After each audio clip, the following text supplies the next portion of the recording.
आज दोस्तों जिस तरह से मैं पावर का कनेक्शन के बारे में बताऊंगा, चाहे किसी भी कंपनी का क्रेन रहे, आप जब मिला के देखिएगा प्रैक्टिकल में तो आपको कुछ भी दिक्कत नहीं होगा और बहुत आसान तरीक़ा से पावर का कनेक्शन कर सकते हैं। जिस तरह से आप लोग रिक्वेस्ट करते हैं उसी टाइप से हम वीडियो बनाते हैं और अपना जो प्रैक्टिकल एक्सपीरियंस है वो मैं आप लोगों के साथ शेयर करता हूँ।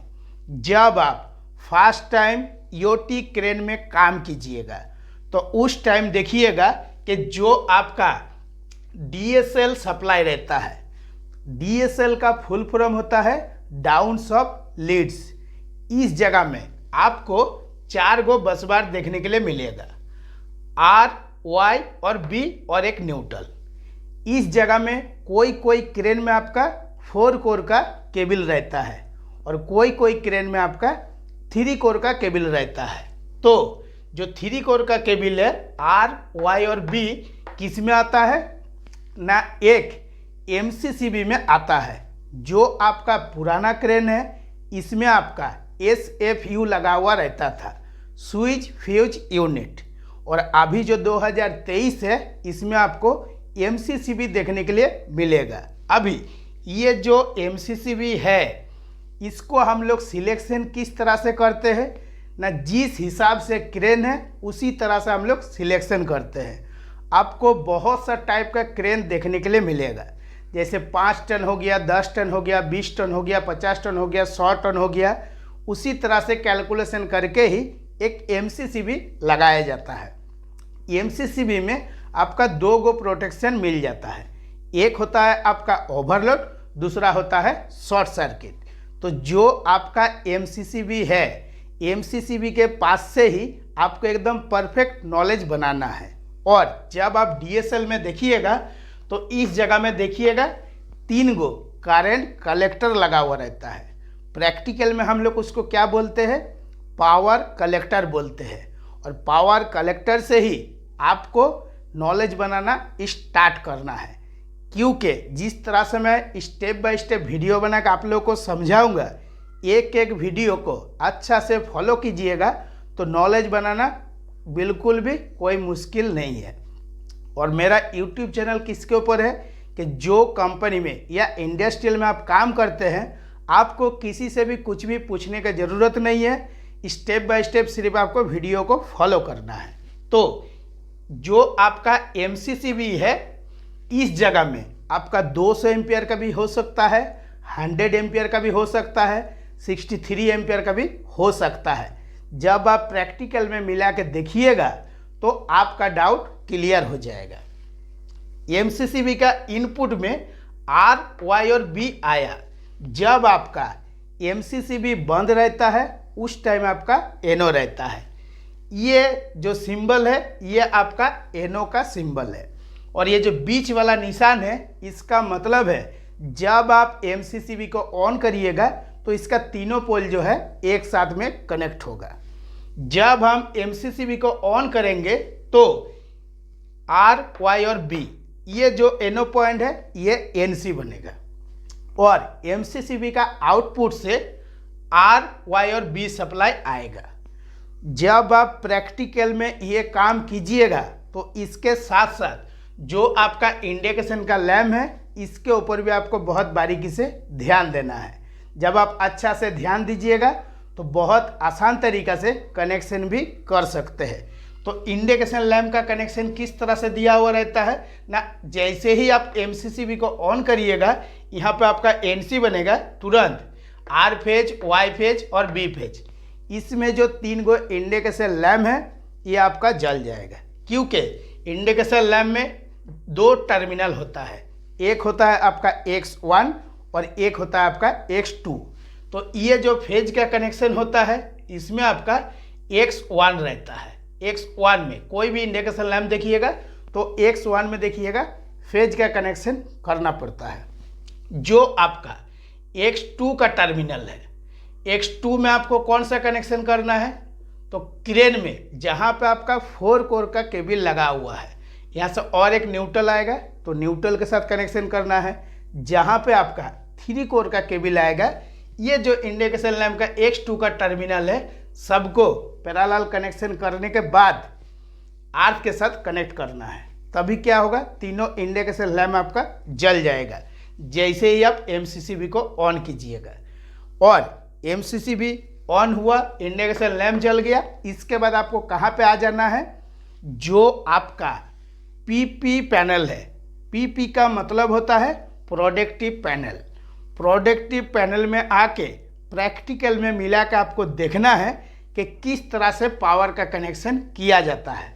जब आप प्रैक्टिकल में मिला के देखिएगा तो ये जो R, Y और B सप्लाई है, ये आपका किस में आएगा, जिसको हम लोग प्रैक्टिकल में क्या बोलते हैं, मेन कॉन्टैक्टर। और जो आप थ्योरी में जाइएगा या EOT क्रेन का जो डायग्राम देखिएगा, उसमें साफ साफ लिखा हुआ रहता है लाइन कॉन्टैक्टर। तो ये जो लाइन कॉन्टैक्टर है, R, Y और B जो सप्लाई है, इसका इनपुट में आएगा। जब तक आपका लाइन कॉन्टैक्टर ऑन नहीं होगा, किसी भी हाल में आपका main host, auxiliary host, CT और LT, ये जो 4 गो पैनल है, इसमें आपका सप्लाई नहीं जाएगा।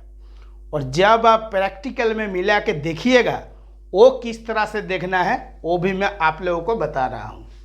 तो इतना आपको कन्फर्म हो गया है कि जो आपका प्रोडक्टिव पैनल में लाइन कॉन्टैक्टर रहता है, ये जब तक हमारा ऑन नहीं होगा तब तक हमारा किसी भी पैनल में नहीं जाएगा। तो इसमें जो हम शॉर्टकट तरीका से लिखे हैं, तो ज़्यादातर आपको ये शॉर्टकट तरीका से ही प्रैक्टिकल में, इंडस्ट्रियल में मिलेगा। MH का मतलब मेन होस्ट, AH मतलब auxiliary host, CT cross travel और LT लॉन्ग ट्रेवल। तो बहुत आसान तरीका से आपको समझना है और प्रैक्टिकल में काम करना है। तो ये जो आपका लाइन कॉन्टैक्टर है, इसका कनेक्शन किस तरह से करना है वो भी सीखना पड़ेगा और धीरे धीरे पॉइंट टू पॉइंट सीखना पड़ेगा। और जब आप प्रैक्टिकल में भी मिला के देखिएगा, तब भी देखिएगा कुछ दिक्कत नहीं हो रहा है। तो लाइन कॉन्टैक्टर का इनपुट में R, Y और B सप्लाई आया।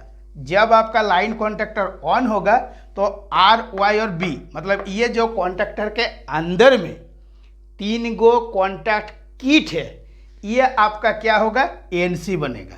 जब NC बनेगा तभी आपका phase supply main host, auxiliary host, long travel और क्रॉस ट्रेवल, चारों जो पैनल है, चारों पैनल में आपको मिलेगा। और ये जो बीच वाला निशान है, इसका मतलब होता है कि जो आपका लाइन कॉन्टैक्टर है, इसका तीनों पोल एक साथ में कनेक्ट होगा। जब आपका ये लाइन कॉन्टैक्टर ऑन होगा तो R, Y, B जो सप्लाई है, तो सबसे पहले कौन सा पैनल में जाता है ना, ये जो R, Y और B सप्लाई है मेन होस्ट का पैनल में जाता है। तो ये होगी आपका प्रैक्टिकल में कि किस तरह से एक सिस्टम से क्रेन का वायरिंग होता है। अब कुछ क्रेन में क्या होता है, पैनल थोड़ा इधर उधर चेंज कर देता है। जैसे मैं आपको बता रहा हूँ कि फास्ट में आपका मेन होस्ट का पैनल में RYB सप्लाई जाता है। कोई जगह में आपको देखने के लिए मिलेगा कि मेन होस्ट के जगह में जो फास्ट में प्रोडक्टिव पैनल के बाद जो पैनल है, वो कोई LT पैनल बैठा दिया, कोई CT पैनल बैठा दिया। तो उससे भी कोई दिक्कत नहीं है।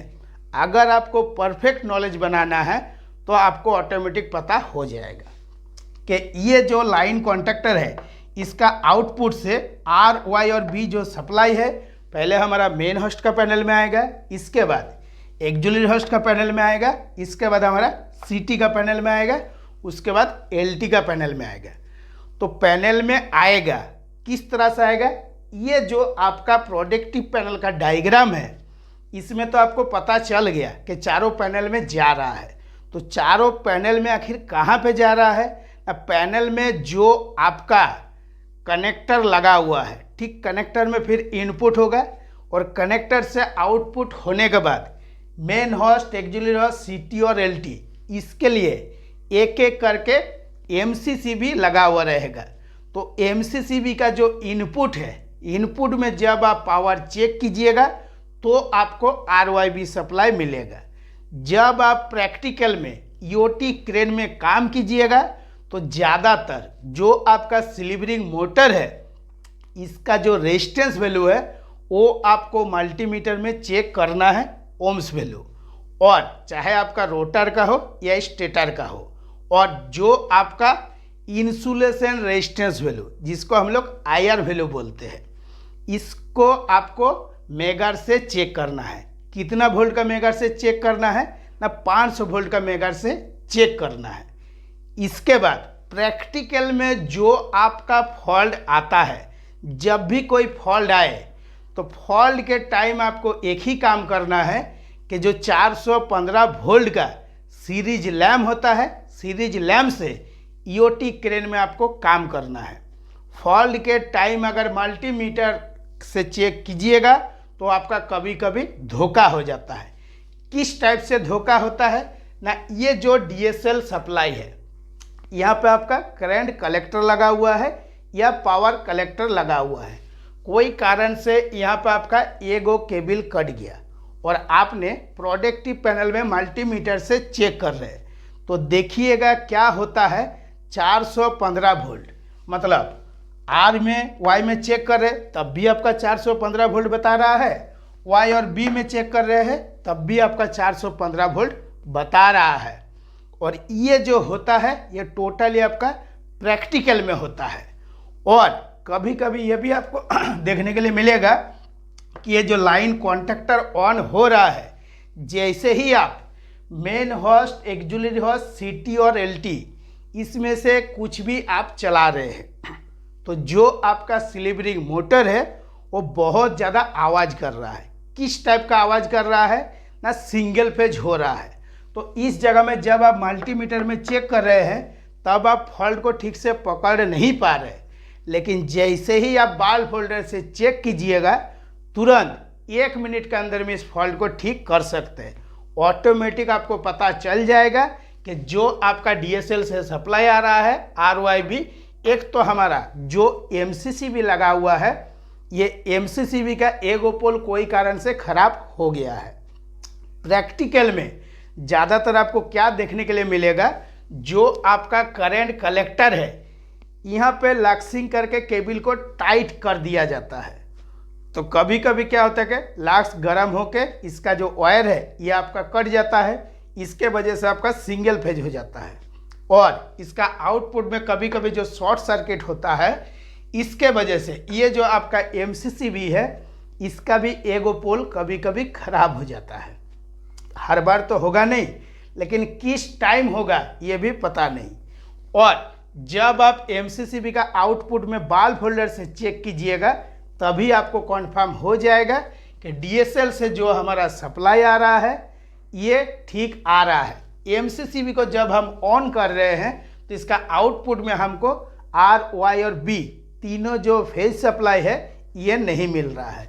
अभी मैं जितना सारा पॉइंट आप लोगों को बताया हूँ, हर एक एक पॉइंट को वीडियो में आप अच्छा से सुने हैं, तो ये जो पहला वीडियो है इसको देख के काम करने में आपको कुछ भी दिक्कत नहीं होगा।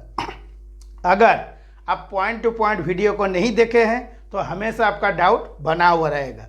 और आज जो मैं पावर का कनेक्शन के बारे में बताया हूँ कि किस टाइप से आपको पावर का कनेक्शन करना है, जब आप प्रैक्टिकल में मिला के जाकर देखिएगा तो देखिएगा सेम टू सेम आपका मैच हो जा रहा है। तो दोस्तों आज के वीडियो के लिए इतना ही। नमस्कार, जय हिंद।